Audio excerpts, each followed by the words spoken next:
uriya mudamu aramfasha cyane, umusyi ahimbazwa n'akari mu ngasire. Uburyo bwo kwikarakasa bwose ntamufite ntabwo nakwikarakasa. Siko mubitekereza namwe? Kandi rwose Imana yaramfashije. Buriya tugira abana babiri b'inzobe basa nawe, tukagira abandi babiri b'igikara basa na Mutabaruka. Yesu ashimwe. Umva twaragabanye, abakobwa babiri ni inzobe basa na nyina, abahungu babiri ni abasenegali nka Mutabaruka. Turi kumwe neza, kandi ibyo bintu byose biratunyuze. Twagira ngo iki? Abakobwa babiri n'abahungu babiri ubwo sabura, Imana ihabwa icyubahiro. Yaranejeje Yesu, nanjye nzajya muvuga. Ndagira ngo mbabwire ko uyu mugoroba ngiye gutangira isomo rito, ariko nzasubukura ejo. Birasobanuye ngo umuntu uzasira ejo azaba ahombye. Insanganyamatsiko yaryo iravuga ngo intango iteretswe n'urupfu ntibura abavumbyi. Icyo kwibuka cyayo kiravuga ngo mbese koko imbaga nyamwinshi ibasha kuyoba. Nanjye rero icyitwa amateka, ariko ntazi ngo ndayasoza nonaha. Habayeho umwami wabayeho wa mbere witwaga umwami wategetse Babuloni witwaga Nimurode. Nimurode ni umwami wabayeho, ariko avuka kwa Kushi.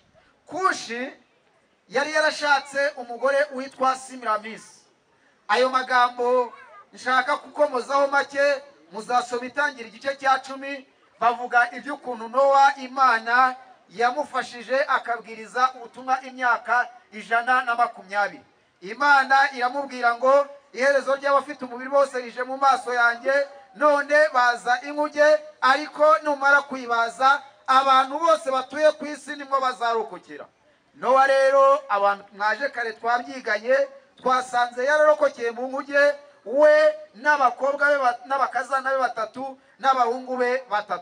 Ibyo byari bisobanuye iki? Byasobanuraga uburyo Yesu Kristo umwana w'intama w'Imana azarokokeramo amahanga yose yo mu isi, akaba ari we nkomoko y'agakiza kacu. Ibyo twabibonye, ariko icyo nshaka kuvuga gikomeye ahangaha ni amateka nshaka kubabwira y'umuntu witwaga Nimurode, wazanye ubupagani buriho kuri ubu, watumye abantu basenga batagatifu. Umuntu akaba yarapfuye, mukaba muri kumva isengesho rivuga ngo Paulo mutagatifu dusabire, Mariya mutagatifu dusabire, Yohana mutagatifu dusabire. Mu yandi magambo amasengesho nk'ayo mukaba muyumva. Kandi igitabo cyitwa Umubwiriza igice cya 5 umurongo wa 9 haranditswe ngo abantu bazima bazi ko bazapfa. Ni igice cya 9 umurongo wa 5. Yego, abapfuye bo ntacyo bakimenya. Urwangano rwabo, urukundo rwabo, mbese iby'abazima byabazwa bapfuye.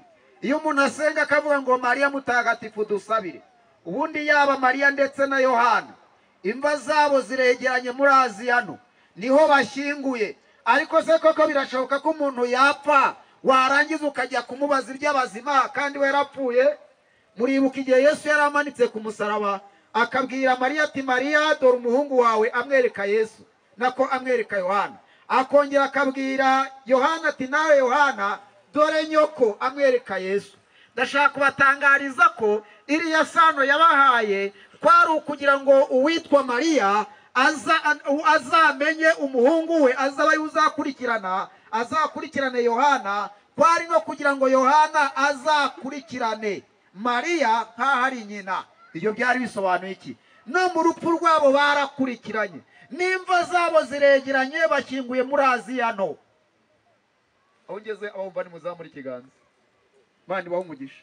Imva zabo bantu bombi, uwitwa Mariya, uwitwa Yohana, bashyinguye muri Aziyano. Ariko ninkomeza kujya mbere, ndaza kubabwira ibyo abantu batangaje ko Bikira Mariya yagiye mu ijuru, kandi Bikira Mariya yarashyinguwe, ashyinguye imva ye yitwa muri Aziyano, kandi imva ye yegeranye n'iya Yohana. Uko Yesu yababwiye iyo sano yabahaye, bose n'imva zabo ziregeranye, barapfuye, bashyinguye muri Aziyano. Nzabarangira uburyo ubu hari abantu basigaye batangaza amatariki y'ijyanwa mu ijuru rya Bikira Mariya, n'uburyo Bikira Mariya yicaye mu ijuru, kandi nzabasomera inyandiko zivuga ko Bikira Mariya yapfuye akaba ashyinguye muri Aziya.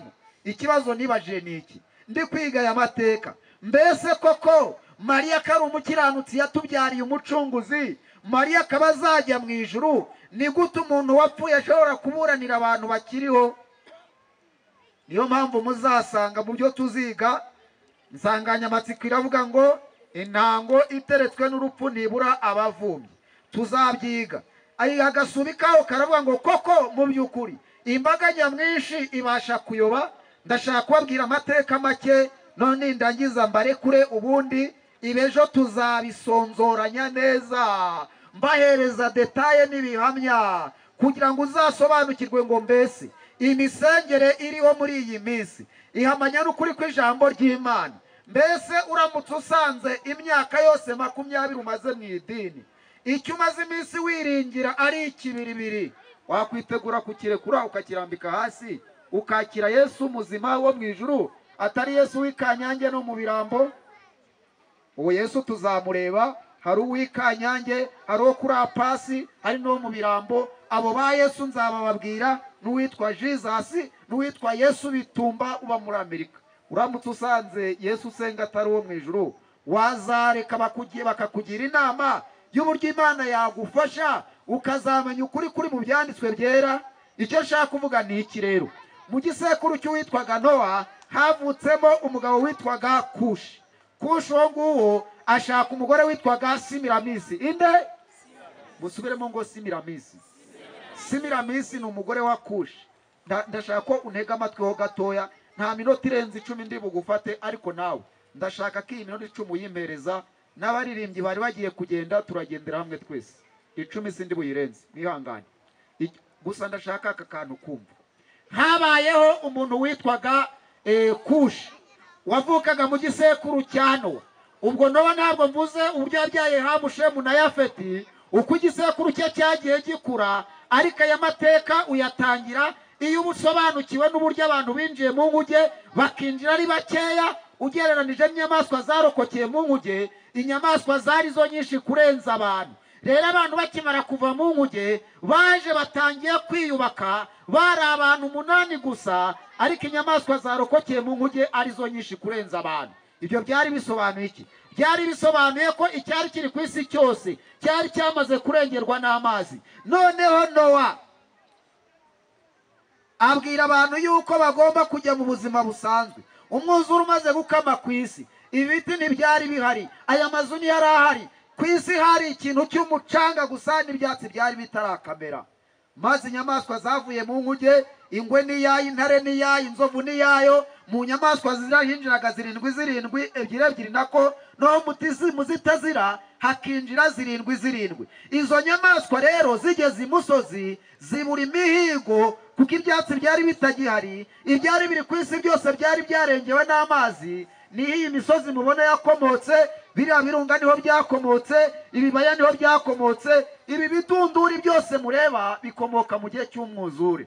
Nta wundi wongeye guconga ubutaka. Iyi misozi mureba handi mukabona ni ibikombe, ni ingaruka z'umwuzure. Umwuzure ubaye nuko wasize iyi si idaterereye. Rero nyuma y'icyo gihe inyamaswa zarokokeye mu nguge zabaye nyinshi kurenza abantu, kandi uko abantu bororokaga ni nako n'inyamaswa zororokaga, ariko abantu bakororoka gake, kuko uwororokaga wese intare zaramutanyaguraga kuko bibuze umuhigo. Intare zatangiye kurya inyamaswa ntoya, zirazitsemba zirazimara, izazihishiye mu mwobo zirangije zirazibura. None inyamaswa nini zitangira kwadukira intoya.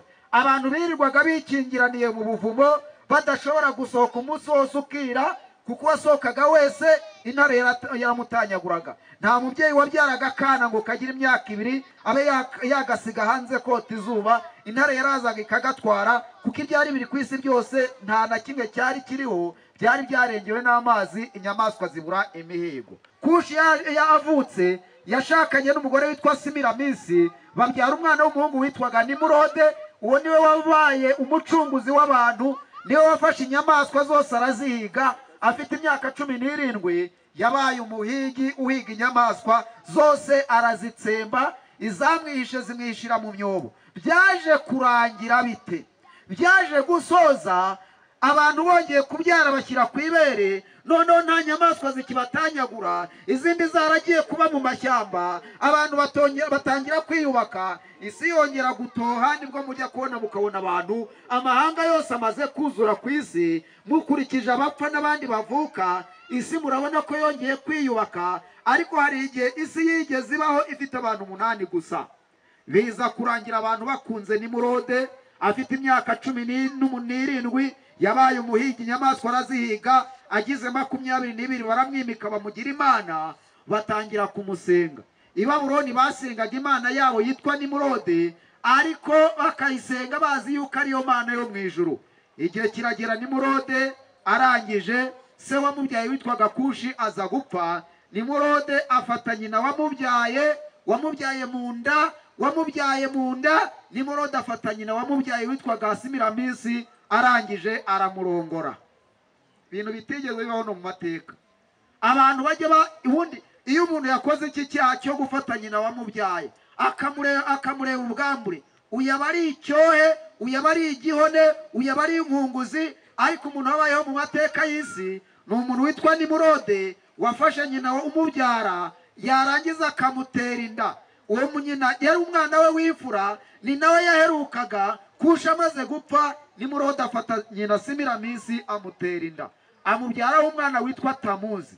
Ibi ni amateka yanditse, nimujya ku mbuga nkoranyambaga ukajya kuri Google uzabibona, nujya mu bitabo by'amateka uzabibona. Witwa Sendahura yarabyanditse mu gitabo cyitwa Ensibuko y'Embaga zo Kristayo, nacyo muzabisoma mu gitabo cy'urugo rwa Gikristo cyacu, babivugaho gake ku bya Noheri. Ariko ndashaka kubabwira amateka y'igituma uyu munsi abantu basenga kuri Noheri, y'igituma uyu munsi abantu basenga ku cyumweru, y'igituma uyu munsi abantu basenga batagatifu. Nintabirangiza ejo muzaza mu bisubukurire aho tubicumbikiye. Icyo navugaga niki, byaje gusoza Simiramisi atwaye inda y'umuhungu witwaga Tamuzi, ayitewe n'umuhungu we Nimurode.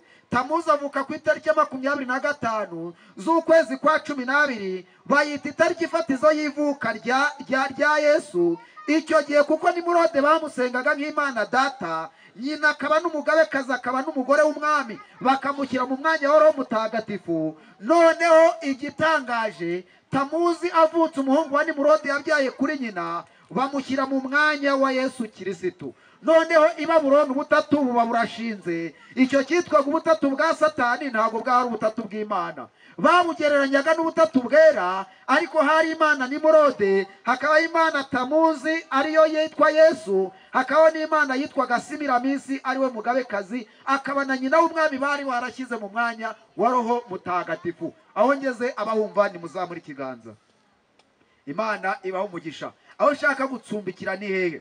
Ndashaka kubabwira ko nyuma y'ibyo ngibyo, ejo nzababwira uko ibintu byakurikiranye.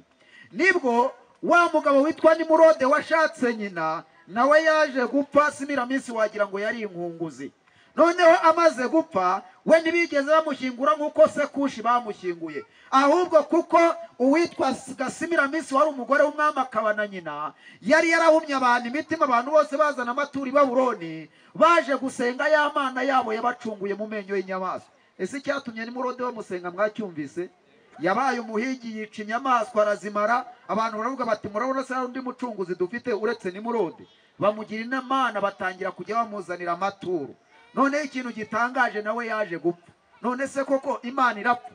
Amaze gupfa, uwitwa Simiramisi wari nyina w'umwami akaba n'umugore we, yari asigaranye umuhungu witwaga Tamuzi, wavutse kuri 25 z'ukwa 12. Ubu niyo tariki y'ifatiza y'ivuka rya Yesu. Iyo tariki bavuga yuko ariho Yesu yavutse. Ariko ndashaka kubabwira ko nubwo uyu munsi Noheri iri kuri 25 z'ukwa 12, uwitwa Tamuzi yavutse iyo tariki, habura imyaka 600 ngo Yesu avukire ku isi. Bisobanura iki? Icyitwa Noheri muzi yubahirizwa nk'ivuka rya Yesu.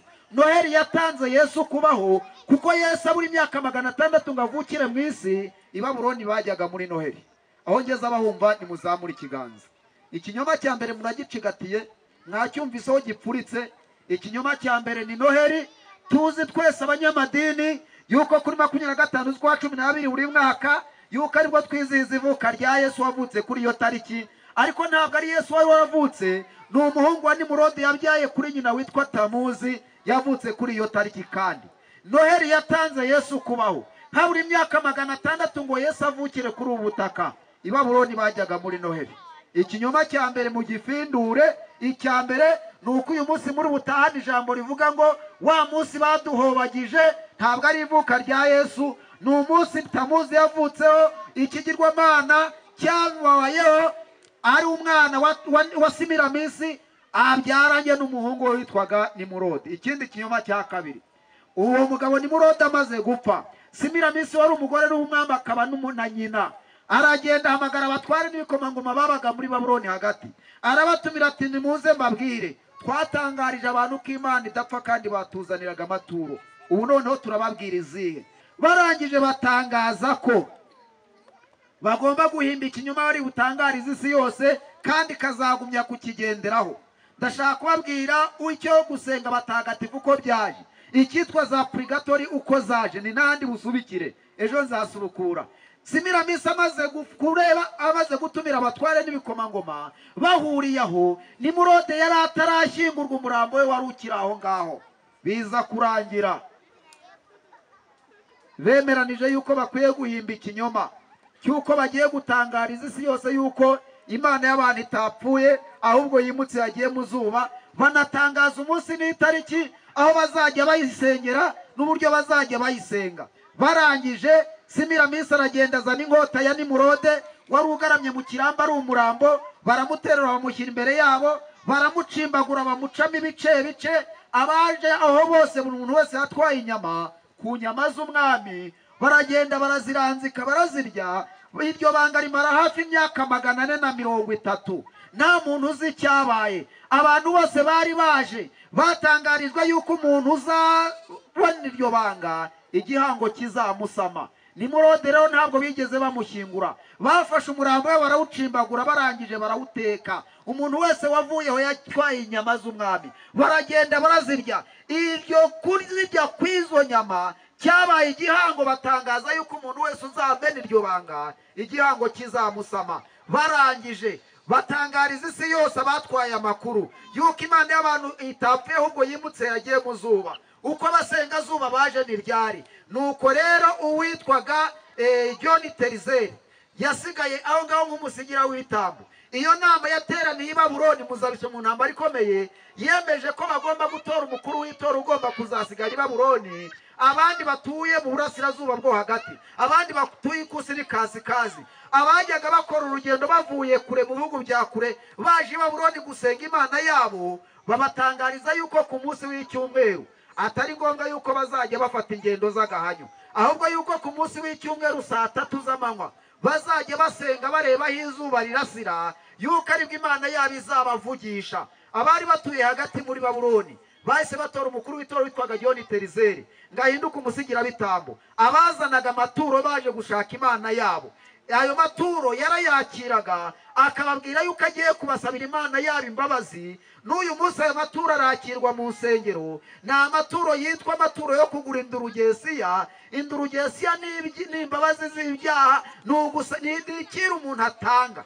Uku buryo ujya mu ntebe ya penetesiya bakaguca ikiru runaka bashingiye ku cyaha cyawe. Niba warasambanye ukabwirwa tishyura ikiri iki n'iki, niba ari 100 bagusabira Imana yawe imbabazi. Umusaserdoti niwe ushinzwe ibyo bintu. Icyo gihe byari bishinzwe witwa John Terizeri, niwe wari ushinzwe kunga Imana n'abantu baje Babuloni, akabasabira Imana yabo imbabazi. Anoneho icyo cyitwa imbabazi cyangwa se icyo cyitwa indurugesiya zabonekaga ari uko umuntu ageze mu ntebe ya penetesiya. Mutega amatwi mwumve. Icyo gihe rero Nimurode amaze gupfa, nibwo ibyo bintu byose byabayeho. Abantu batangarizwa yuko ku munsi w'icyumweru bazajya basenga bareba aho izuba rirasira. Abasenga zuba batangira icyo gihe ku munsi w'icyumweru, abantu bose basengaga bareba aho izuba rirasira. Iyo nama kandi yavuye aho yanzuye yuko nta muntu uzongera gupfa nk'imbwa kandi ari umunyamafaranga. Niba umuntu apfuye ari umunyamafaranga agomba gucungurwa n'umutungo we. Barangije bashyiraho inzira yitwa purigatori. Iki purigatori ni inzira ubundi ngo ni inzu igizwe n'ibyumba 12, ku buryo umuntu apfa agapfa ari umugome bamutsinze mu cyo cyuko yirya ibirayi.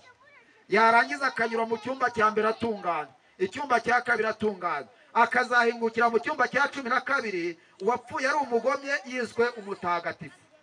Iyo nzira yitwa ya purigatori ni inzira ngo umuntu agomba kunyuramo, ni nk'urwobo rwo kubabarirwamo no kwicurizamo ibyaha wakoze ukiriho, ku buryo ushobora no kubibabarirwa kandi wapfuye uguye mu cyuho ukazazuka witwa umutagatifu. Niyo mpamvu uyu munsi abantu bagifite imyizerere ivuga yuko iyo umuntu apfuye akomeza kubaho. Ibyo ntabwo ari inyigisho ya Bibiliya.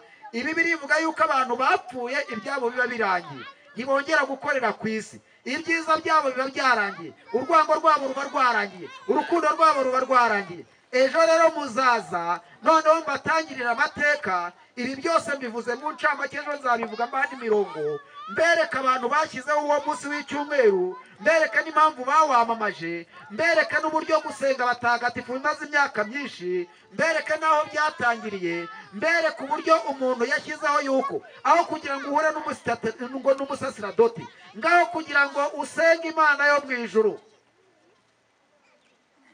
uramutse uhuye na Yesu ugahura n'umusaserdoti, ugahura na marayika w'Imana, yaravuze ati jyewe nabanza kuramutsa umusaserdoti aho kugira ngo ndamutse Yesu, aho kugira ngo ndamutse marayika. Ibyo ejo nzabibasomera, nzabasomera ibihamya bigaragaza uburyo isi iri kumuhomboka mu murongo w'ikinyoma, kandi utangazwe n'uko ibi bintu nzabyigisha hakabura umuntu n'umumbaza ikibazo. Ibyo nigisha ejo ntibyoroshye, n'uyu munsi nongeye kuvuga ku bindi. Aya ni amateka ejo nzazikura, tuzaba dufite insanganyamatsiko ivuga ngo mbese koko imbaga nyamwinshi ibasha kuyoba.